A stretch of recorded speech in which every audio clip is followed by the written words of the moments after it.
नकली शराब में इतने लोग मरे हैं यहाँ पे, उसके इतना लोग नकली शराब झारखंड से आता है, इधर उधर से बिक रहा है कि बहुत लोगों की मौत हो चुकी है इसमें। आप क्या चाहते हैं, शराबबंदी ओपन कर दिया जाए? देखिए, शराबबंदी ओपन करने का नहीं, लेकिन जब शराब बिक ही रहा है तो इसका क्या मतलब है? इसका शराब का नौटंकी करने का क्या शराबबंदी का? जो गरीब लोग पहले कमा के, तो आदमी बोल रहा था कि नहीं पहले 90 रुपया में खरीदे रही है, वो मिले 250 रुपया में, जी जी। तो हमको तो लॉस हो रहा है। वो कह रहे थे हमको तो बड़ा लॉस में छे, पीबे करवे थे कह रहे छे। ये आपने सुना और ये बहुत बड़ा मैसेज है। इस तरह का बयान वही व्यक्ति दे सकता है। हालांकि ये बयान थोड़ा घुमा फिर आकर दे रहे हैं, लेकिन समझने वाले समझ गए। अब सवाल ये उठता है, इनकी बातों से देखिए दो बड़े मतलब निकल कर आते हैं। अब ये सत्ता में है, और जब ये सत्ता में है और इनको शराबबंदी में एक कमी दिख रहा है, और सबसे बड़ी बात, बिहार में अगर शराबबंदी फेल है तो सबसे ज्यादा आरोप अगर किसी पे लग रहा है तो वो लग रहा है बिहार पुलिस के ऊपर। थाना इंचार्ज, चौकीदार और वो तमाम पदाधिकारी के ऊपर आरोप लग रहे हैं। लेकिन अब गृह विभाग किसके पास है? प्रशासन को आदेश कौन देगा? बीजेपी वाले। मतलब ये महागठबंधन में अगर नहीं है, एनडीए में है। महागठबंधन की जब सरकार थी तब तो वो बदनाम है ही कि जंगल राज जंगल राज, लेकिन अब तो एनडीए की सरकार है और ये सत्ता में है। तो जब आप सत्ता में हैं तो सबसे पहले ये बयान जो आप सोशल मीडिया पर दे रहे हैं, इस बयान को आप अपने सरकार तक, अपने मंत्रालय तक, खासकर उत्पाद विभाग, मद्य निषेध विभाग और पुलिस प्रशासन विभाग तक पहुंचाइए। गृह मंत्री तक पहुंचाइए और मद्य निषेध मंत्री तक पहुंचाइए कि बिहार की जो स्थिति है वो ये है। हालांकि ये जो बोल रहे हैं ना, बिल्कुल ग्राउंड जीरो की बात बोल रहे हैं और बिल्कुल फैक्ट बोल रहे हैं, इसमें कोई डाउट नहीं है। लेकिन इसका मतलब ये नहीं कि शराब एकदम से चालू कर दिया जाए, उसका भी बुरा असर पड़ेगा। शराब चालू नहीं होना चाहिए, लेकिन जो ग्राउंड जीरो की बात है उसको देखने की जरूरत है। गृह मंत्री सम्राट चौधरी हैं, इस समय इनके नाम का चर्चा खूब पूरे भारत में हो रहा है कि बिहार में गृह मंत्रालय बीजेपी के पास गया है, बुलडोजर एक्शन हो रहा है, फलना चिलना, और जो बीजेपी को वोट दिया उसी का घर तोड़ा जा रहा है। मतलब तरह तरह की बातें हो रहा है। तो ये एक स्पष्ट मैसेज है कि कोई भी हो बिहार के अंदर, कोई भी किसी भी पार्टी को सपोर्ट करता हो, और ये सबसे ज्यादा मैसेज उन लोगों के लिए है जो नैरेटिव फैला रहा है। ये मैसेज उन लोगों के लिए है कि जब बिहार में बीजेपी के पास गृह विभाग है तो बीजेपी के सपोर्ट करने वाले के ऊपर बुलडोजर चल सकता है। बीजेपी के सपोर्ट करने वाले माफिया के ऊपर अगर कार्रवाई हो सकती है तो फिर एनडीए को तो छोड़ दीजिए, अलग जो पार्टी शामिल है उसकी, जो महागठबंधन वाले हैं उनको सपोर्ट करने वाले लोग, जो इलीगल काम करते हैं उनको सपोर्ट करने वाले वो माफिया लोग, उस सब का क्या होगा?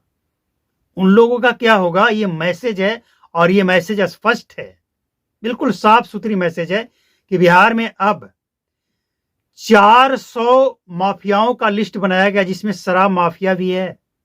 समझ लीजिए, अब बिहार में जो शराब बेचकर पैसा कमाकर संपत्ति बना लिया है, उसकी भलाई इसी में है कि वो अपनी संपत्ति को फटाफट किसी के नाम पर ट्रांसफर कर दे, बेच दे, और उस पैसे से वो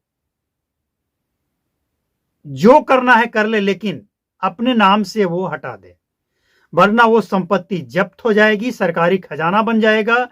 और ये मैसेज डीजीपी साहब ने दिया है, सम्राट चौधरी ने दिया है, और यह स्पष्ट है कि बिहार में अब कोई भी माफिया बच नहीं सकता है।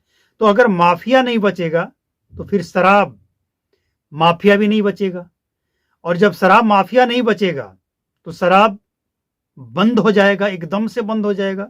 लेकिन एक बात आपको यह भी समझना होगा कि कानून चाहे कितने भी कठोर हो, प्रशासन कितना भी टाइट हो, लेकिन पैसा एक चीज है ऐसा कि अच्छे अच्छों का ईमान डोल जाता है।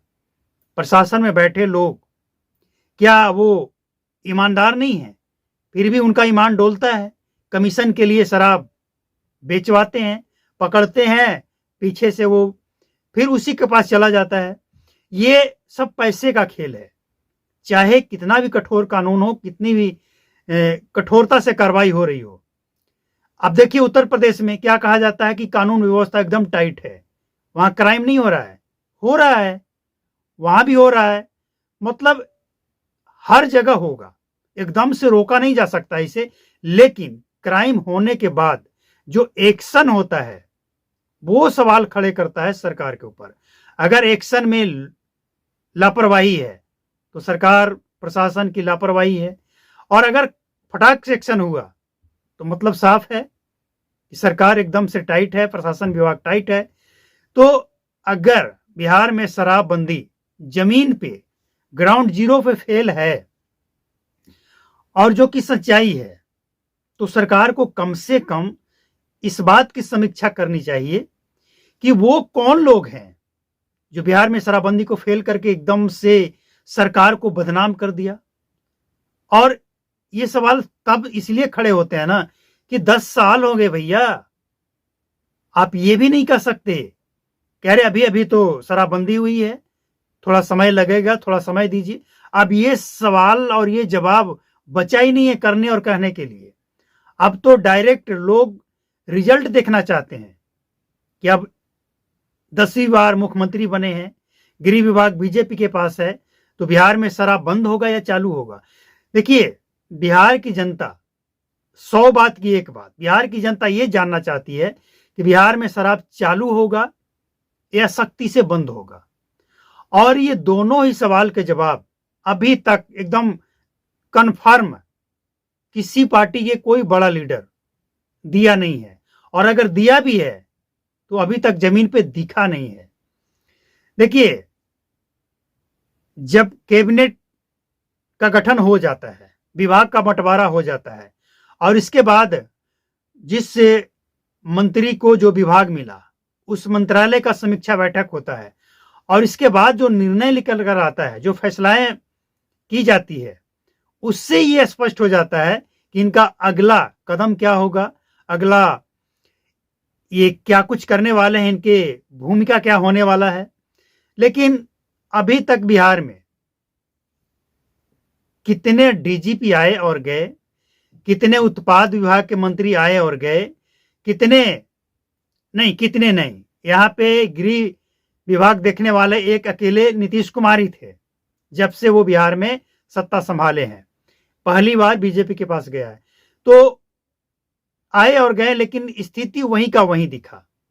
लेकिन अब मेरे हिसाब से थोड़ा मौका, गृह विभाग चेंज हुआ है, दूसरी पार्टी के पास गया है, तो थोड़ा सा मौका तो देना चाहिए। लेकिन शराबबंदी की समीक्षा होनी चाहिए। समीक्षा इसलिए होनी चाहिए कि जो पुलिस वाले, जो नेता, जो पदाधिकारी संपत्ति बनाकर, शराबबंदी के नाम पर संपत्ति बनाकर लोगों को डराकर, धमकाकर, ऐंठ कर बैठे हैं, उसके बारे में समीक्षा होनी चाहिए कि वो कौन लोग हैं जिनकी संपत्ति कई गुना बढ़ चुका है।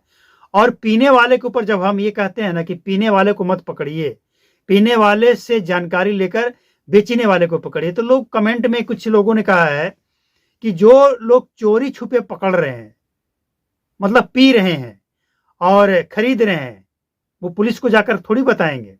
भाई पुलिस को ऐसे नहीं बताना है कि आपने कहीं से शराब लिया और इसके बाद आप पुलिस को जाकर बताइए। नहीं, हम ये नहीं कह रहे हैं। पुलिस वाले जिसको पकड़ लेते हैं शराब पिए हुए या 100-150 ml लिए हुए, उन लोगों को जब आप पकड़ लेते हैं तो उनसे पूछिए ये शराब कहां से आया, और इसके बाद उस व्यक्ति का नाम गुप्त रखना चाहिए। ऐसा नहीं कि उसका नाम सार्वजनिक हो जाए ताकि जो शराब माफिया है उसके परिवार पे ही अटैक कर दे। नहीं, ये भी नहीं होना चाहिए। उसका नाम आप गुप्त रखिए, आपको जानकारी मिल गया ना, और ये बताने की क्या जरूरत है कि हमें फलना ने बताया है कि ये शराब बेचता है तो हम यहाँ आए। आप पकड़िए, रेड कीजिए और देखिए, रेड मारिए, देखिए क्या सच्चाई है। और सच्चाई जब सामने आएगा, 1-2 लोगों पे कार्रवाई होगी, ईमानदारी से, बिना कमीशन बांधे कार्रवाई होती है, लेकिन वो कमीशन बांधने के लिए, डराने के लिए कार्रवाई होती है। ईमानदारी से अगर कार्रवाई हो तो शराबबंदी ऑटोमेटिक सफल हो जाएगा। बाकी अब देखना यह है कि नए गृह मंत्री क्या करते हैं, क्या एक्शन लेते हैं। हालांकि प्रशासन की तरफ से 1200 के बारे में भी कहा गया कि 1200 ऐसे माफिया हैं जिनमें से 400 का लिस्ट तैयार है। कोर्ट से आदेश की जरूरत है और इसके बाद धड़ाधड़ कुर्की और जब्ती शुरू। तो शराब बेचने वाले अपनी संपत्ति बचा लें, वरना नीलाम तो होगा ही।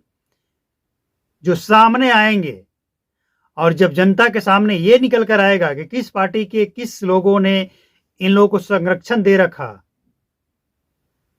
तो और मजा आएगा।